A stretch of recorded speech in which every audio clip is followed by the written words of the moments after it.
Can you tell me what your goal, your agenda is while you're here in Charlotte? Well, I'm a delegate in the California delegation, and I'm a strong supporter of President Obama. I want to do everything I can to see that he gets reelected. I'm also trying to help Governor Brown with his Proposition 30 that will be on the ballot in November. What's the most important issue in this election as you see it? I think it's important to remember how far we've come under President Obama's leadership.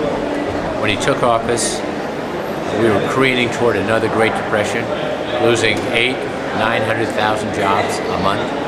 Now we've had 29 months of positive job growth, and we are headed back in the right direction.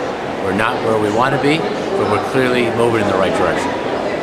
So you would agree, that we are better off than we were? There's no question we're better off, because we were headed like at warp speed for another Great Depression. So now we have a new pilot on the plane. He's pulled us out of our tailspin. We're gaining altitude. We're headed in the right direction. Did you happen to watch any of the Republican National Convention last week? I did see Wednesday and Thursday night. And what was your reaction? You know, I think they made the best of a difficult situation. I mean, they did not tell us what they're going to do, because if they told us that they're going to give even more cuts to the wealthy and penalize the middle class, it would be a non-starter. But clearly, if you want to vote for the middle class, President Obama is your candidate. He's making that the centerpiece of his re-election campaign. It'll be the centerpiece of his second term. You certainly know from budgets. What would a Romney-Ryan victory mean for the country if Representative Ryan's budget were to be enacted? Well, Medicare, as we know it, would disappear. It would be more sacrifice for the middle class, and the most privileged parts of our society would get another tax break. So it's just moving America in the wrong direction. I remember Jack Kennedy. He was the first person that inspired me to get into public office, saying, we need a rising tide, because a rising tide lifts all boats. So everybody has the feeling they're moving on up. Remember the old show, The Jeffersons, moving on up?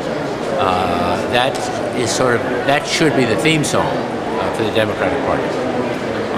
Can you talk about what California needs to do to get on the road to solid financial footing? I think Governor Brown is actually doing a good job. He inherited a $25 billion deficit, red ink, and he's now down to about $16 billion. And he wants to split that between more cuts and his taxing the rich initiative in November. So he's made some very difficult cuts that most Democrats could not have gotten through the legislature, and I hope people support him in November. If we pass that initiative, we won't be back in the chips, but things will be a lot better for the state.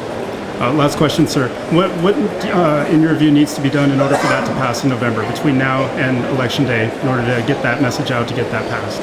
I think we have to remember that we're in this together, and when we have the shortest school year in the year, when our universities have to cut back the number of people they can admit, then we're stealing from the future. So California has always believed in the future. We, more than anyone else, believe in inventing the future: Facebook, Twitter, Apple, Google. So in order to do what prior generations did for you and I, namely invest in education and give us opportunities they could only dream of, we're going to have to pass Proposition 30. It's not some grand tax increase. Most of the people under $250,000 will only pay a quarter cent more in the sales tax. The real burden will fall on the wealthy, who have done pretty well these last 10 years. I actually do have one more question. You're obviously continue to be involved in the political process, but can you talk about what it's like for you, your life outside of the governor's mansion these days? Well, first of all, we don't have a governor's mansion anymore. Oh, we really didn't have one when I was there. But proverbial governor's mansion. My life has gotten better.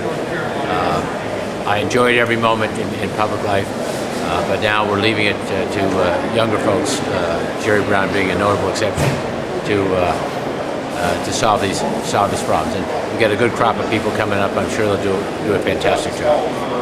Thank you so much for your time, sir.